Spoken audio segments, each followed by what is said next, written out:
Komið sæl, verið velkomin í Listasafn Íslands og inn í þetta rými sýningu Hrafnhildar Arnardóttur Shoplifter sem sýninguna sem opnaði í fyrradag á föstudagskvöld.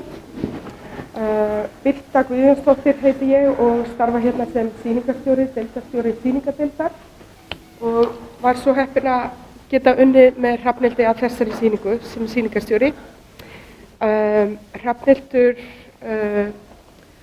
ég var nú eiginlega bara að spá í hvort að við ættum að byrja á því að forvitnast aðeins þetta nafn Shoplifter. Já, það er gott að koma því frá. Já, ég er fædd í Reykjavík og flutti til New York 1994 og hef alltaf verið að berjast gegn því að fólk kalli mig eitthvað annað en Hrafnhildur. En þegar ég kom til New York þá reyndist það svolítið erfitt vegna þess að þetta er alveg rosalega erfitt nafn að segja, kemur í ljós. Og ég var ekki búin að vera nema mánuð í New York þegar einhver sagði við mig, ég sagði "Hi, my name is Hrafnhildur" og þá svaraði einhver tilbaka "Nice to meet you, Shoplifter" og svo skjörsamlega misheyrði Hrafnhildur og ég hugsaði bara þetta er dauðadæmt. Og þannig að ég er ekki stórtækur þjófur, heldur er ég bara búin að taka þetta nafn sem bara til að hjálpa sjálfur mig líka að taka sjálfur mikið á hátíðlega, held ég. Og bara nýta svolítið að leika mér með persónuna og svona sjálfsímynd og annað sem hefur síðan orðið mjög stór hluti af því sem ég fjalla í verkunum mínum.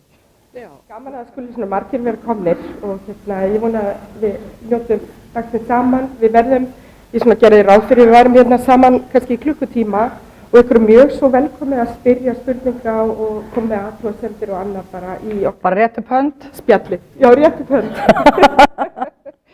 Nákvæmlega. En það er kannski næsta, hvað maður að segja, svona kannski augljósa spurning. Hvað bara er málið með allt þetta hár? Já, ég er búin að vera að spyrja sjálfur með þessar spurningar svolítið lengi og er alltaf svona, plessa þegar ég er aftur mætt að kaupa meira hár í búðinni í New York sem er rekin af tveimur yndislegum kínverskum mæðginum og þú veist, það tók mörg ár að fara að byrja að spyrja mig hvað er til að gera við þetta, því þetta eru gervi hárlengingar sem eru eingöngu framleiddar og seldar til hárgreiðslustofa og til hárgreiðslufólks til þess að bæta við hárið á manneskjunni og mér alltaf fundist þetta mjög svona bara svo ótrúlega, bæði fáránleikinn í því er svo mikill einhvern veginn og ég hef haft lengi mikinn áhuga á því hvað við erum öll upptekin af hárinn á okkur og hvað þetta getur verið stór hluti af því hvernig við sjáum sjálf okkur og hvað getur verið traumatískt að missa hárið og svo framvegis. Og líka bara þetta kallar fram eitthvað svona, þú veist, sköpunarkraft í í fólki sem heldur að það sé ekkert skapandi kannski. En þú verður alltaf að taka ákvörðun það hvað ætlar að gera við hárið á þér. Þú ert alltaf að temja eitthvað gróðurhús upp á hausnum á þér. Og þannig að ég byrjaði að nota þetta fyrst sem svona í mannslituðu hári og gervi hári og sýndi fyrst svona fléttur sem ég setti á vegginn og bjó til svona veggverk, svona vegglámyndir og svo bara hefur þetta einhvern veginn svona undið upp á sig og svo hef ég alltaf haft voðalega gaman af litum, mér finnst gaman að klæða mig í liti og það tók mér samt langan tíma að fá húmor og liti inn í myndlistina mína fyrir en ég fann þennan efnivið sem er náttúrulega svolítið trúðslegur og fáránleikinn er það sem hjálpar mér, þú veist, að taka svona efnivið sem mér finnst bara óskiljanlegt að þetta sé fjölda framleitt í þessu svakalega magni og við sjáum þetta aldrei nema í einhverjum trúðahárkollum eða Halloween eða eitthvað svona hrekkjavökugríni og svoleiðis. En að taka þetta og þegar þetta er komið í eitthvað allt annað samhengi og setið í eitthvað allt annað, samhengi og koma með þetta í þannig magni að það viðhorf okkar og okkar stærðargráða hún gjörbreytist gagnvart þessu efnivið. Þannig að þú veist, við verðum svolítið, við ruglum svolítið í rýminu með hvernig við eigum að taka raunveruleikanum sem þetta er. En svo að því þú nefndir að þú hefur líka verið ólíkt í þessari sýningu verið að vinna með gervihár sem hefur náttúrulegan lit, sem sagt. Já. En svo hefur líka auðvitað unnið með alvöru mannshár. Já, ég hef líka unnið með alvöru mannshár, sko, málið er það að þegar ég var lítil þá var sko amma mín með afklippta fléttu, móðir mömmu og móðir hennar Bíbí frænku, að hún var með afklippta fléttu af sér í sko snyrtiborðinu sín inn í svefnherberginu og maður var alltaf að fara að kíkja onni og þetta var eitthvað svo flippað og fríkað. Að þetta var svona eins og einhver svona minnisvarði hennar æsku. Það var eiginlega svona eins og sko minjagripur fortíðina og einhverja svona, þú veist, æskuna. Já. Og svona æskudýrku líka eða þannig. En ég held að þetta hafi verið svona einhver kveikja. Þannig að þegar ég byrjaði að gera flétturnar og leggja þær saman, þá var ég samt líka undir áhrifum frá bara hárgreiðslum í blökkumannasamfélaginu í New York, þannig að mér finnst einhvern veginn bæði á Íslandi og að búa í New York hefur einhvern veginn náða einhvern veginn að fléttast saman í einhvers konar mína versjón af því sem mér finnst áhugavert og eitthvað myndrænt mál. En sko ég hef líka notað mannshár sem er litað í neonlitum til þess að teikna og gera verk á veggi sem eru kannski tengt þessu nema meira tvívítt á vegg.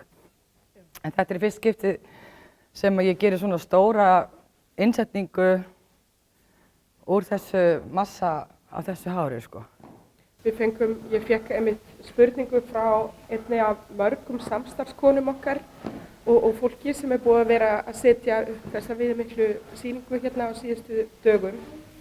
Á fyrsta degi spurðum hvort við værum að fara að vinna með alvöru hár og fannst þetta alltaf ógeðfellt. Já. Ógeðfellt tilhugsun. Hvort við þyrftum að vera með hanska og annað og var létt fyrir að svara við að nei. Já, ég held að því að sko mamminar hafði áhyggjur af því að hún myndi kannski, ef þetta væri allt saman mannshár, að þá væri bara örugglega bara alls konar plágur í þessu og bara veikind, hún myndi bara veik af einhverjum bakteríum og eitthvað. Já. En þú veist, fyrir mér er líka gaman að leika með eitthvað sem er svona bæði, gera eitthvað sem þú veist, eitthvað fallegt úr því að mín svona, þú veist, eitthvað svona ægifegurð. En á sama tíma er þetta mjög ógeðfellt líka, þannig að þetta kallar fram bara svona tilfinningarlegar mótsagnir í áhorfandanum, þú veist, og þú veist ekki alveg, þetta er ofsalega svona, dregur það að sér og þetta er eitthvað svona djús, þetta er svona candyfloss eða þú veist svona sykurpúða eitthvað og þetta er svona sweet og cute og þetta er cuddly og þetta er svolítið eins og að vera faðmaður af bara einhverjum bángs. Kannski leyft að fara eins og Lísa í Undralandi onni í hóluna og inn í, þú veist, Kötturinn með höttin og Dr. Seuss og Lorax og fá að vera í barnabókinu sem að þú last þegar með lítið barn, sko. Þannig að þetta er líka svolítið svona það bara að þessi svona leikgleði og þú veist, já, mér finnst þetta að vera svolítið svona eins og svona einhver hamingjusprengja. Fyrir mig, þú veist, þá er litir hafa svo mikið power, þeir hafa svo mikið kraft til þess að þeir hafa svo sterk áhrif á okkur. Og maður veit hvernig maður dregst stundum af sumum litum á einhverjum tímabilum og þetta er alls konar fræði til á bak við það. En þetta er svolítið bara eins og uppsprengtur regnbogi á hvolfi kannski meira. Og ég hef trú á því að þegar þetta smýgur í gegnum augnhimnuna þá bara kveikir þetta eins og vítamín á einhverjum taugaendum í heilanum og svona mín leið til þess að leyfa ykkur að fara í alsælu án þess að nota eiturlyf. Fyrir það þökkum við. Já, verðið ykkur góður. Nei, en þetta er svona bara svona euphoria eitthvað svona, pínu. Þetta er svona pínu svona, þetta er svo villt og svona leikgleði. En þú kemur líka inn á þetta með taugaendana og það færir mann að nafngiftinni. Þessi sýning heitir Taugafold og ber númer 7 og á ensku er það Nervescape. Já. Og þú veist, það væri gaman að heyra þig segja frá, sko, þetta er númer 7. Já, ég byrjaði, það stendur einmitt á textanum minna fyrir framann sem skrifaður er af Lönnu Hæs. Hún var ég var byrjuð að vinna í svona litríku hári og hafði gert svona fléttað meira, svona alltaf að temja hárið svolítið meira. Og hafði gert það alltaf í samstarfsverkefni við AFAF sem var svona listamannateymi og við gerðum saman svona glugga í MoMA þar sem að Alanna hafði séð það og svo hafði hún hafði samband við mig af því að hún stofnandi PS1 og Clock Tower Gallery og það var verið að því var að ljúka tímabilinu, 40 ára tímabili í Clock Tower Gallery, gömlum klukkutíðni í downtown Manhattan og hann langaði til að fá eitthvað crazy og spurði hvort ég hefði áhuga á því að bara go crazy í klukkutíðninum. Og þegar ég kom þangað inn þá var svona málm strúktúr sem hafði einhvern tímann verið settur upp og notaður í einhverjum arkitektatilgangi en hann var ekkert lengur beint notaður. En hann bara var alveg eins og hvals beinagrind eða eitthvað. Og ég og hún svona fórum að tala saman og upp úr því var það ég þekkti alla þessa grind af hári og fann skeytti saman á tveimur orðum, nerve, taugar og scape sem bæði landscape og líka escape. Og þetta svona upp í turni, þetta svona griðastaður og hreiður, þetta svolítið svona eins og svona einhver íhugunarstaður og þetta var þetta í fyrsta skipti sem ég gerði svona stóra innsetningu þar sem var svona massi af hári og þá notaði ég þessi knippi og fyrir mér þetta gjörsamlega bara eins og að mála. Ég útskrifuð málardeildinni úr Handi- og myndlistaskólanum og fauk í mig þegar mér var sagt að við ættum bara að vera fast við liti og form en ég held ég hafi svolítið fallið bara í þá gryfju ómeðvitað en nei en þetta eitthvað svona bara í sambandi við að mér nægir ekki tvívítt, ég virðist þurfa að vera að vinna þrívítt og eins og þegar ég set þetta upp að þá ég ekki búin að ákveða fyrirfram hvað ég ætla að gera og sýningarnar Nervescape 1-7 þær hafa allar notað svona efni við í miklu magni að þær eru aldrei eins. Við unnum nú saman að 2 þeirra, 3 núna þessari, já. Fyrst sýndi ég þetta í Clock Tower, svo fór þetta til Svíþjóðar í Búden, í Hafri-magasínið sem að þú og Gregory Walk sýningastýrðu. Og þar var það í kjallara og lágt í lofts og þetta var svona kass í miðjunni og þetta var einhvern veginn miklu meiri svona einhver felustæður þar og eitthvað öðruvísi. Og svo fór þetta til Frankfurt og var þar í Museum Angewandte Kunst á vegum Norræna hússins og íslenska tískutvíaringsins eða hluti af því með ljósmyndum og öðru. Og ég vann þetta mikið með Kríu Brekkan, Kristínu Önnu Valdísdóttur sem að þá skapa og var svona eins og lífveran inn í þessari taugaflækju eins og eitthvað blóðkorn eða einhvers konar bara, organism, einhver svona sella sem skapaði hljóðheim þá með því, og þá var það svona, eins og svona, til að fá svona líkamlega tilfinningu inn í það. Svo fór það til Noregs þegar við gerðum það saman 2015 í Momentum þegar þú varst ein af 4 kuratórum þar. Og þá var það alltaf hrátt verksmiðjuhúsnæði og þá fór það upp á veggina og voru á einhverjum stöplum og svo fór það til Ástralíu. Og ég hélt einhvern veginn bara þegar mér var sagt, þegar þau hringdu í mig og sögðu við mig, við myndum gjarnan vilja að þú gerðir svona 500 fermetra af hári. Og þá var ég bara að býta hvaða mælieiningar notaði þær eiginlega í Ástralíu, en svo var þetta bara metrar. En þannig að þarna þurfti ég náttúrulega að vinna og náið með safninu sem að þurfti að hjálpa mér að skipuleggja þetta til þess að hægt væri að koma þessu því ég gæti ekki verið í einhverja marga mánuði án fjölskylduna minnar einhvers staðar í Ástralíu, bara eins og enginn væri morgundagurinn. Og þannig að, og svo Los Angeles. Já, svo Los Angeles, já. Það var núna bara fyrir nokkrum vikum síðan eða hvað það var. Þá var það í Los Angeles Philharmonic, það var í Frank Gehry byggingu, sem var alveg ótrúlega flott bygging og sögufræg og þvílíkur heiður að fá að bara vinna eitthvað inn í þetta rými þarna. Þetta var svona mikill salur, þetta voru svona viðar. Þetta var svolítið svo maður stóð svona eins og krækjabær í helviti. Ég er til að þýða það bara, I feel like a blueberry in hell. En eins og Jón Páll. Nei, þá, þetta var svona, þetta er eins og einhver skip, viðarskip sem að þú ert bara og þar voru tónleikar inn í verkinu og hjá verkinu og annað. Þannig að fólk fékk svona öðruvísi tíma með verkinu. Og þess vegna líka hef ég oft blandað saman einhverju hljóði, af því að þá dvelur öðruvísi með myndlistinni sko, því að það er svona færð inn í meira svona eitthvað ástand. En þetta er sem sagt bara svona taugakerfis, þetta er ímynda taugakerfi uppstækkað. Þannig að við erum í rauninni svona meira eins og, þú veist, einhvers konar lífverur, minni lífverur. Við erum komin inn í maga hvalsins eða inn í heila hvals, já. Og þar í Los Angeles þá byrjar að hengja eins og þú gerir í þessari sýningu, að hengja hárið upp í loft og vinna með hæðina. Akkurat. Á annan háttinn þú hafi gert. Já, af því að þá sko, mér er alltaf langar eitthvað til að létta á því, þú veist, þetta hefur verið landslát, það verið svona þyngd í svona, en mér er alltaf langar til þess að, þú veist, að lyfta þessu einhvern veginn upp, þú veist, þannig að það sé meira, hérna, tengt huganum, þú veist, þó þetta sé sko, af því að ég held að við hugsaum aldrei út í að hvað við erum alveg með ótrúlega bilaðislega flott landslag inn í líkamannum á okkur sem að við eiginlega, þú veist, aldrei fáum að sjá. Eða pælum í eða erum ekkert að spá í það er bara brjála að gera það inni, þú veist, við erum bara eitthvað.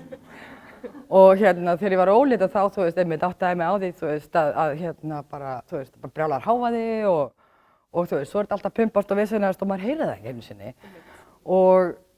Og taugakerfið, þú veist, sem fer allan líkamann, þú veist, og erindi sinni, einhver þessi tilfinninga, þú veist, skalinn og allt þetta, að þetta er bara svo bilaðislega fallegt og ég sé þetta fyrir mér eins og ef maður skoðar eitthvað í sko, smásjá, þá, eða sér smásjármyndir, ég er ekki alveg búin að kaupa mér smásjá, það er á dagskránni, að hérna, og svo sér maður Hubble-teleskóp hérna myndirnar og þetta er bara svo parallellurnar, þú veist, þetta stærsta er svo líkt þessu minnsta og þú veist að því að heimurinn er einhvern veginn bara allir þú veist þessi þensla.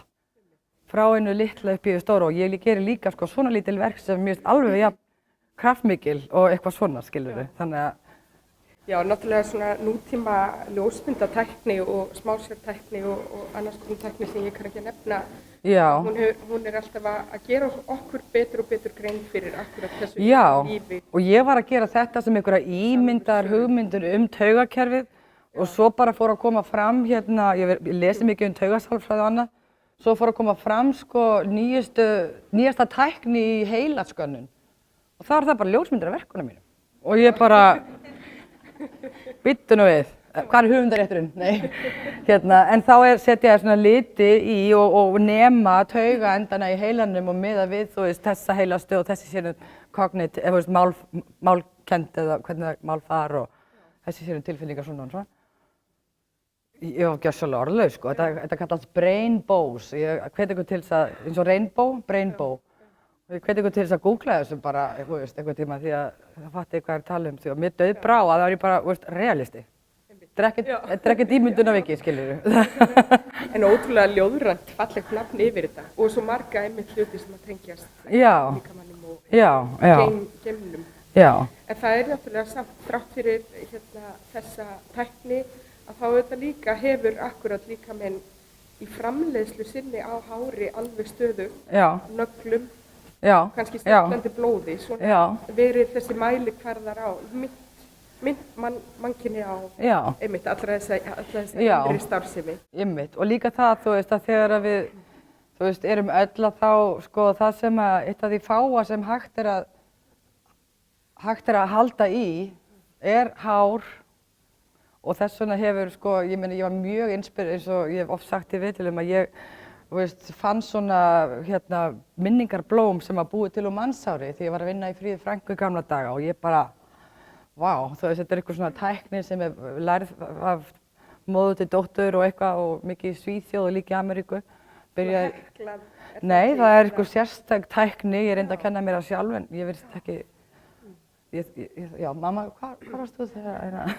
Nei, en ég hérna fann konu sem að kann að búa þetta til og við endum með að nota það á plötun hennar Bjarkar þegar ég hannaði með henni lúkkið á því. Og fyrir mér er bara svo þetta er í rauninni sko ljósmynda manneskjuna, þetta er svona, þú veist, þetta er minningum manneskjuna, þetta er svona relic og þú veist, þetta var einu sem fólk gat haft hjá sér eftir að manneskja var farin. Já, þetta svona minnir eins og segir á svona relikur, kaþólskar krukkur sem maður sér gjarnan í kirkjum vonar. Og þú veist, ég á ennþá, þú veist, að því mér langaði að svona flétt eins og amma. Ég ákvað að ég vildi fara í klippingu, en mér brá svo rosalega þegar búið að klippa mig því ég var bara ekkert ánægð með það sem ég sá. En sko, og þá fór ég og ég sko fann einhvern kassa sem var með svona, þú veist, eins og svona plastopið svona og setti vakúmpakkaði þetta og þetta er eins og einhver líkista. Og ég bara eitthvað, þú veist, það var eins og það væri búið að þetta var svona ákveðin aflimun eða eitthvað slíkt. Þannig að þetta svona, þú veist, þessi svona, þetta ógeðslega en þetta fallega og þú veist að þetta er alltaf að togast, þetta er svona togstreita á milli þess sem er sko aðdráttaraflsins í fegurðinni sko og eitthvað er fráhrindandi. Þannig að þú veist þetta svona, já, skapar svona ólíkar tilfinningar.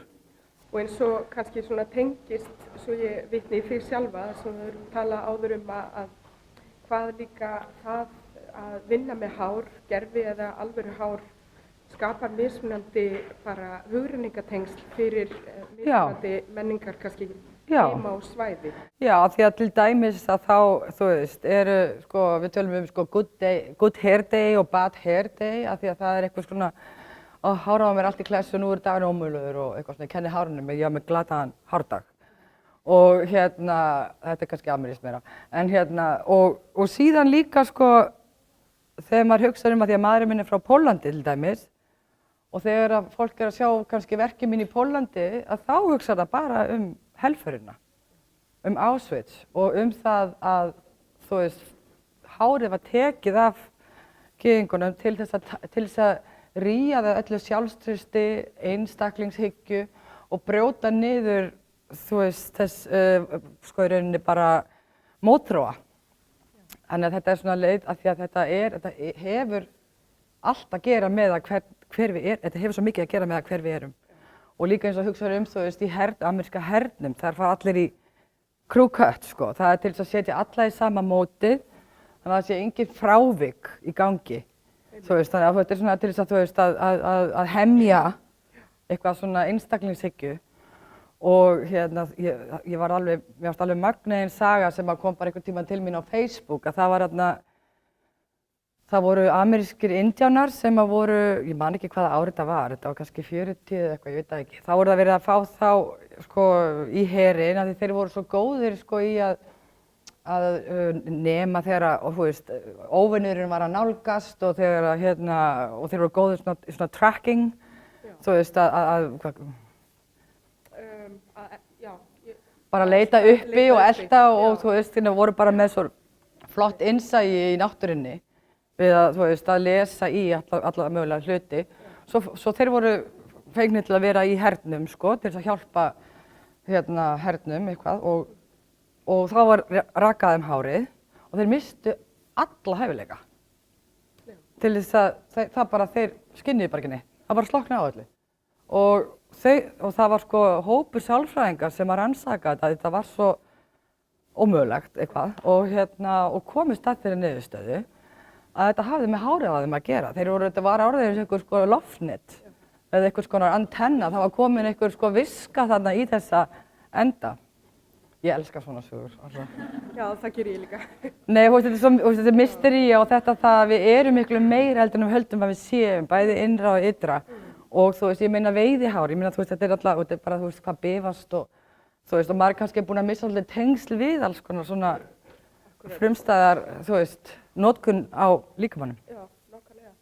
Svo er maður komin hingað og þá kannski líka skynja maður einmitt þetta efni, gervihárið, á annan hátt og það er jafnvel, fyrir mér er orðið fjarlægara en í kannski mörgum fyrri verkum þínum, fjarlægara líkamannum. Já, mjög. Orðið meira, sko miklu meira samtal við arkitektúr. Já. Og náttúrulega það kannski svona... Og bara geometri og teikningu. Já. Þú veist, eitt hár er svona fyrir mér bara eins og svona teiknuð lína í rauninni. Þú veist, þannig að þetta er í rauninni bara orðið að teikningu og málverki, sko, loftmálun. Nýtt orð. En það sem að kannski samt gerist hér er að tengingi við líkamann verður önnur. Að því leyti til að þegar við göngum rýmið að það bifast verkið. Já.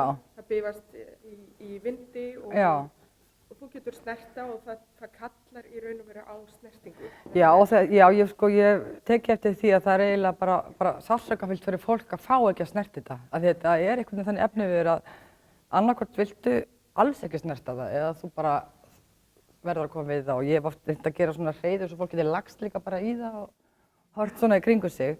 En þetta er líka rosalega inspirerað af sko bara klifurjurtum og gróðri og rótum og þú veist, hvernig það allt saman líka sko, þú veist, byggingar með miklum gróðri á og svona þessi svona ævintýrin þar sem að þú veist gróðurinn tók yfir og er eitthvað skonar, þú veist, ófreskja, eitthvað sem að þú veist svona vex og tekur yfir og þannig að þú veist, það er svona þetta nálgast þetta á rosalega marga vegu og það er eiginlega ekkert eitthvað eitt bara. Heldur, þú veist, er þetta líka sko bara einfallega vítamín, sjónrænt vítamín fyrir mann að vera í svona litum og svo þarf maður að ferðast svona ef maður fer maður í ykkur svona, þetta er ykkur kort hérna sem maður getur labbað með og farið og þetta er svona eins og leiðir ykkurar og vegir og rásir og bifhár. Ég get haldið endalaust áfram sko, ég meina að þú veist. Já, maður upplifir, eða ég verð að segja fyrir mig, ég upplifi það mjög sterklega hérna inni að sko að maður fer bara af stað og maður langar Já, ég hvet ykkur til að labba undir og til dæmis hérna, ég verð aðeins að sýna það mína eitt, þessi hérna var það eiginlega að svona, þetta er eiginlega svolítið svona faðmurinn hérna. Maður má faðma þennan, þetta er svona eins og svona tree huggers. Ef maður fer þarna þá er þetta svona orkufaðm hægt að fá þarna. Já, hair hugger, já. Ég stóð sjálfur með því daginn að vera nánast í sest svona bak. Já, bara á hverjum tutta. Ég bara veit ekki fyrir tíma en maður er komin bara með hendur í hári. Með hendur í hári, alveg.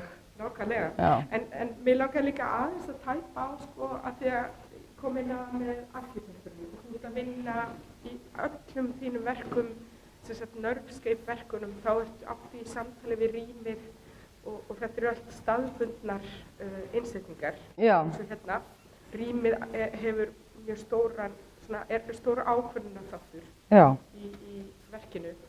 En svo hefur unnið svo mikið á mörkum hönnunar og myndlistar og beinlínis með hönnun. Hvort þú getur sagt okkur aðeins bara frá því? Já, sko, já. Ég með þína hönnun hérna bara hálsinn. Já, ég hef alltaf svona, þú veist, svona reynda, svona, já, bara verið í því að svona losna við svona eigin fordóma gagnvart því, þú veist, hvað ég má og hvað ég má ekki gera sem myndlistarmaður. Og þú veist, ég hef alltaf verið að gera föt og búa til föt að sjálfa mig og prjóna og hekla og annað og og mér fannst bara fáránlegt að þú veist, þurfa eitthvað að neita mér það ef að þú veist, það kallar á mig og ég hef verið beðin að gera alls konar samvinnur og þetta er oft ekkert eitthvað endilega sko fjöldaframleitt heldur meira svona eins og svona finale pieces, svona bara one of a kind í tískusýningum og annað sem að þú veist, sundbolur og hári, ég meina það er náttúrulega ekkert að fara í fjöldaframleiðslu en fáir sem ætla að kaupa það. En já, ég man bara líka eins og þegar ég fékk textilverðlaunin í Svíþjóð að þá hugsaði mér, veist, ég er með gráa hnútinn, nú er ég bara textilkona. Og svo hugsaði ég, Hrafnhildur mín, þú ert inspireruð af öllum þessum textil sem að þú sást þegar þú varst að, vaxa úr grasi in the 60s og 70s og eitthvað, nei, ég er fædd 69, 70s. Og þú veist, allir svona, veggteppum og þessari skandinavísku svona ría stemningunni. Halló, já. Og ég hugsaði sko bara, guðna bænir Hrafnhildur, þú sko bara, ég var svo ósammála með þessi eigin fordómum þannig að ég bara embraceaði það, þú veist, af því að ég er á móti þessum fordómum það að það sé einhverjar girðingar sem maður má ekki stíga yfir sko, af því að ef maður hefur, þú veist, löngun eða hæfileika eða ástríði fyrir einhverju að þú veist, þá finnst mér fáránlegt að maður sko að banna sér það út af einhverjum fyrirframgerðum hugmyndum það hvernig, þú veist, starfsgreinarnar eiga að vera aðskildar. Þannig að mér finnst bara, ég er náttúrulega bara alltaf að rugla í öllu. Þú kemur líka inn á, náttúrulega að þetta er svona ákveðin hýrarkía. Já, já. Stigveldi Já, eins og æðra eða óæðra og þetta er meira svona, þú veist, þú veist, svona eitthvað fínna og annað en þú veist, ég minna að það, sko, sköpunarkrafturinn, hann kemur bara, þú veist, í öllum myndum formi og þú veist, bara þegar ég ger eitthvað og þegar mér finnst að vera myndlist, þá er það myndlist. Og þegar ég ger eitthvað mér finnst að vera hönnun, þá er það hönnun. Og hönnun er inspirerað af myndlistinni og myndlistin, hún sko er líka inspirerað af fólki og manneskjum og þú veist, hönnuninni. Og oft hef ég farið og unnið með fólki sko í hönnun og þá hef ég kannski þurft að finna leið til að gera efni með hárinu og þannig fann ég upp á aðferð sem hjálpaði mér að koma aftur yfir í myndlistina og gera allt, bara heilan heiman í verkum. Af því að ég var sko púst til að finna einhverja lausn, þú veist, á efniviðnum. Þannig að þetta hjálpar allt hvort öðru og þú veist, mér finnst bara synd ef maður er að neita sér eitthvað svona. Já, ég er hrifin að þessu, sko, þessari afstöðu að, þú veist, að eins og þú hefur talað að bara leyfa sér að taka þarna milli og eiga heima í nokkrum hólfum innan. Já, ég bara gerði mér mjög fljótt grein fyrir því, þú veist, að ég vildi ekki hafa neinar hömlur, ég vildi hafa allar hurðir opnar, ég mátti fara inn í allar hurðir og allan efnivið sem ég vildi. Ef ég hefði áhuga á að gera eitthvað, þá hefði ég leyfi til þess að gera það. Og ég þyrfti ekkert endilega að hyperanalysera fyrirfram hvernig það fittaði inn í eitt né neitt, þú veist, þetta þyrfti ekkert að make a good sense, þetta bara, ég treysti því bara að það myndi bara make jafn mikinn sens og ég get mögulega make sens sjálf sem er náttúrulega stundum, ekki kannski alveg. En þá, þú veist, svo tengist allt saman. Svo verður þetta allt saman bara hluti af því mengi sem að heilin á mér hefur einhvern veginn komið frá sér. Og stundum er það líkt, stundum ólíkt og þetta má bara vera, þetta þarf ekki að vera bara eitthvað eitt, þú veist. Ég til dæmis var gjörsamlega á móti því að vera með eitthvað svona signature efnivið, þú veist. Og ég vildi heldur ekki vera með listamannsnafn, en þú veist, ég náttúrulega fékk bæði í hausinn.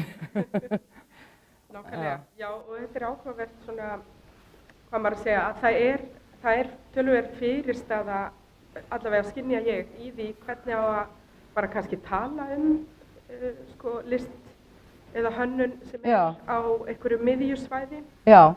Og fólk náttúrulega hefur þörf fyrir að svona flokka. Já, fólk hefur þörf fyrir að skilja og skilgreina mann og veist, þannig að því getur bara sett mann í skúffuna og það bara já, hún er, þú veist, hún er prestur eða hún er, þú veist, eitthvað.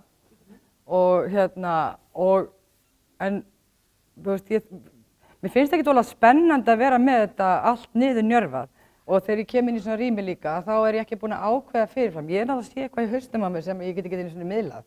Þegar fólk er að beða, já, getur þú senda okkur teikningar því ég er svona að spá og ég geta bara ekki neitt eða getur þú gert svona tölvuteikningar og hvernig þú planar þetta?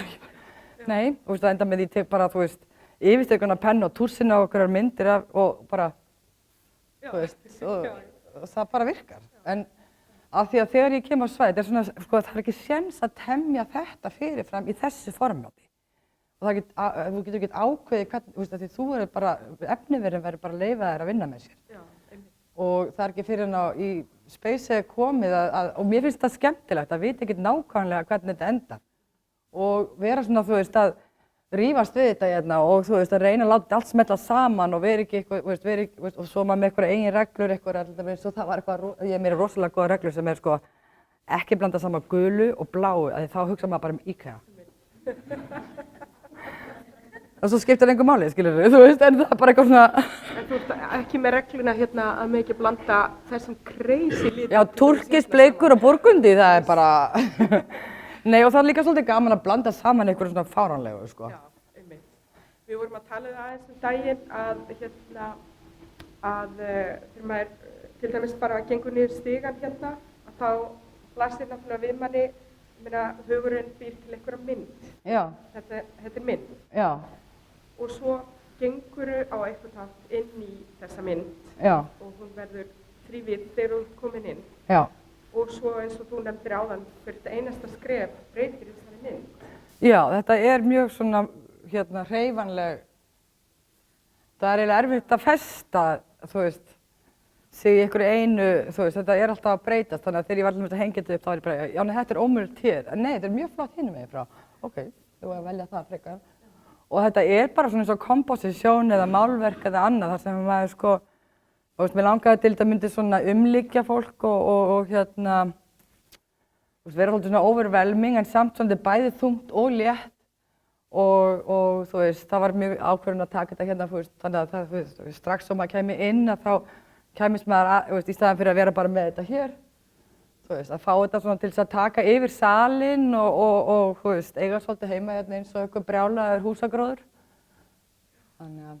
Já, við vorum svona að tala um það einhvern veginn að til dæmis hérna á efri hæðinni eru verk frá sko, abstrakt málverk til sýninga úr safnefninni og svo væri maður komin hingað og einhvern þátt getur maður svona, einhver samsvörun í þessari komposisjón. Já.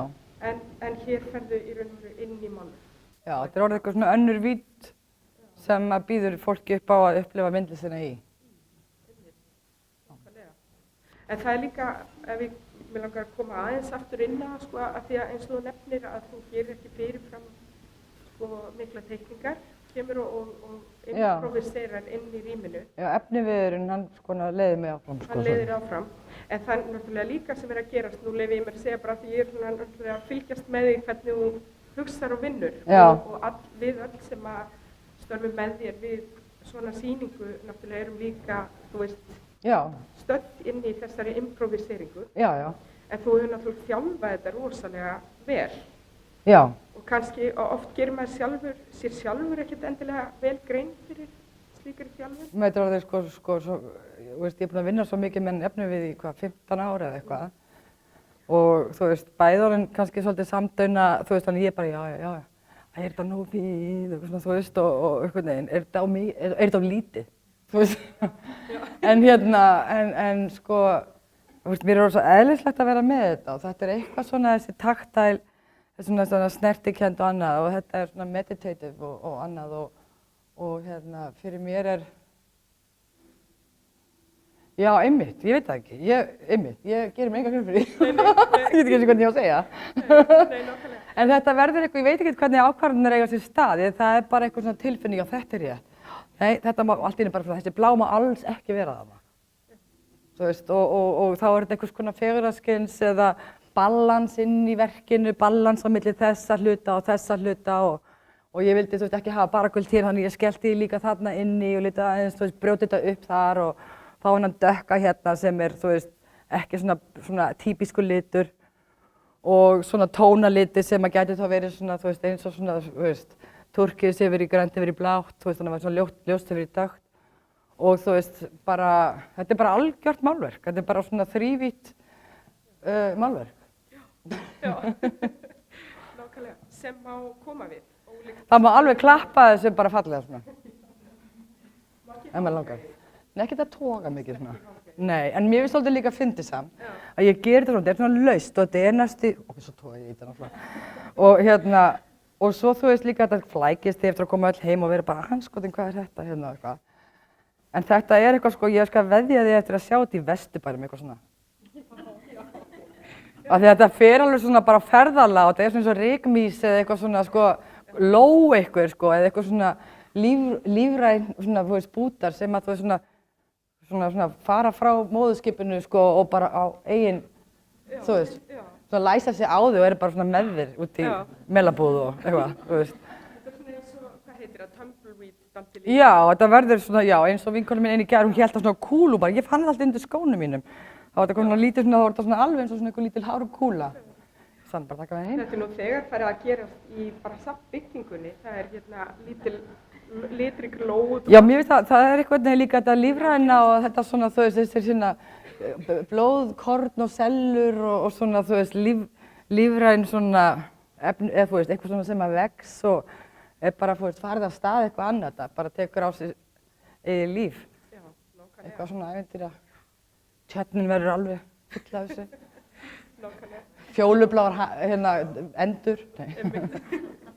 Mér langaði líka aðeins, kannski svona í lokin að biðja að segja okkur frá þessu verkefni.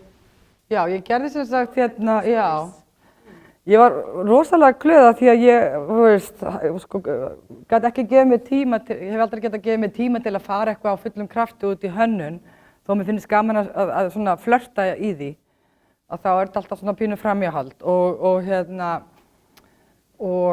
það var haft sambandið mig frá End Other Stories sem er í eigu H&M og er þarna svona high-end svona fatalínumerki. Og þau höfðu samband við mig eftir að þau sáu vefsíðuna mína og þau hefðu ekki hugmynd ég hafði unnið í tísku áður eða neitt sko og komu til máls við mig og báðu mig að hanna sko svona capsule collection, svona mini-línu fyrir búðina sína. Þannig að ég var í Svíþjóð mikið að vinna að línu sem að þá var inspirerað og byggðist á myndlistaverkunum mínum og það var náttúrulega það sem ég finnst langskemmtilega sko, af því að þá er þetta framhald af verkunum en eru svona svolítið að performera sem föt og fara út í svona, þú veist, meira líka bara þetta normal líf. Já, sem er ekki, þú veist, söfn og galleri og hátíðleiki og svona. Heldur, þú veist, gaman að leyfa verkunum og myndmálinu að þjóna einhverjum öðrum tilgangi heldur en að vera bara myndlist. Og dreifast. Og dreifast, já. Já. Eurovision. Já. Danmörk. Já, þannig að ég var rosa glöð að fá að gera það og það var svona challenge. Og var það sem sagt, þú varst að vinna þá samanber? Ég ákvað að taka nokkur svona típiska svona, þú veist, vinnuaðferð sem ég hef gert. Það eru svona fléttumynstur sem ég hef gert og fléttið verk. Og þá, svo, þú veist, notuðum við bara tækni til að búa til lit og eitthvað svona. Og síðan voru það svona verk sem eru svona meira eins og í þessum dúr sem eru svona ría eða þannig. Og svo voru það svona loðni broskallar sem ég hef verið að gera sem eru svona plokka hár í gegnum net með svona pínlítil heklinál. Og og síðan svona skart sem er þá unnið út frá svona breiddum plastverkum sem ég hef gert. Þannig að ég tók svona nokkra svona, þú veist, einhverja svona þætti úr minni myndlist og þróaði með því bara föt sem voru bara þægileg sem ég langaði að vera í. Bjó bara til svona fataskáp fyrir sjálf mig. Já. En það er náttúrulega líka áhugavert eins og segir, þú veist, að þú ert að vinna á þessum mörkum, ekki bara hönna myndlistar, heldur líka með, hvað maður að segja, hið opinbera rými stofnana. Já, mér finnst gaman þegar myndlistin fær einhvern veginn að stinga af út úr, þú veist, þínu típiska sýningarými og eiga sko bara sér líf í svona bara, þú veist, í daglegu lífi fólks. Já, þannig að, þú veist, ég er ekki hrædd við það að búa til products sem eru framhald af myndlistinni eða svona, þú veist, eins og ég segi, svona relic eða, þú veist, einhvers konar minjagripur af myndlistinni. Já. Spákort að, Það er enginn bara réttu bönd, við höfum talað svo mikið. Já, enginn bara réttu bönd. Já. Hefur þú aðstoðað heilbrigðisráð þetta í Hafnarfirði? Ég hef örugglega haft mjög mikil áhrif á hann. Er þetta eitt listaverk? Já, þetta er eitt listaverk bara sem heitir Taugafold og er svona ímyndað landslag ímyndaðs taugakerfis. Og nei, maður náttúrulega á vinir sem hafa svipað fegurðarskyn og maður sjálfur. Einhverja fleiri sem langar að vita eitthvað? Já? Að við bara svona í litina, litar við hár sjálf og það Nei, ég er nefnilega ekki mjög típiskur textilistamaður í þeim skilningi að ég hef ekki lært það og ég kann það í rauninni ekki og myndi lita ef að mér langaði í einhvern ákveðin lit sem ég fyndi ekki og kannski. En mér er svolítið gaman að vinna með þetta ready-made, þú veist, að fundið efni og vinna með svona hindranir og limitation eða þannig sem að myndast við það að finna einhvern efni við. Eins og í byrjun þá, þú veist, hafði ég ekki aðgang jafn mikið að litum fyrir Holly og Henry í Kínabúðinni í New York og fór að föttuðu það að ég vildi bara liti. Og ég hef bara aldrei hitt lit sem að ég fíla ekki, sko. Það er bara þannig. En þessi litir eru bara, ég bara basically keypti upp hjá henni lagarinn og þá bara keypti ég alla liti sem hún noti. Og þú veist, og svo bara vinn ég með það. Og þú veist, en ég ákvaði þetta mjög, eins og þið sjáið, ég ákvaði að, þú veist, ég vildi ekki hafa neitt svart og ég var ekki með neitt náttúrulegan lit í þetta nema kannski þú veist þennan burgundi sem að vísu bara svona, já, pólskar kettlingar svolítið og og svo svona dirty blond þarna. En annars þú veist ég bara, þú veist, og stundum nota ég, þú veist, þannig að þetta alltaf bara svona eitthvað val, þú veist, hvort maður vill fá svona þyngd í það, hvort maður vill hafa það bara mjög leikandi og létt að mig langa, að þetta yrði bara svona algjör, bara svona hamingjulita sprengja. Já. Það er gaman að heyra frá þessu fleirum áfis, bara líka bara hvað fólk að upplifa jafnvel í sýningunni, í rýminu. Ég býð ykkur líka bara að labba hérna og njóta þess að, þú veist, þetta svona eins og, þú veist, að baða sig svolítið í litum. Þetta litrík sturta. Regnbogi, þetta svona, baða sig bara í regnboga í rauninni. Þannig að, já, ég vil ekki bara þakka fyrir okkur. Kæra þakkir, Hrafnhildur, og fyrir samstarfið. Já, takk fyrir.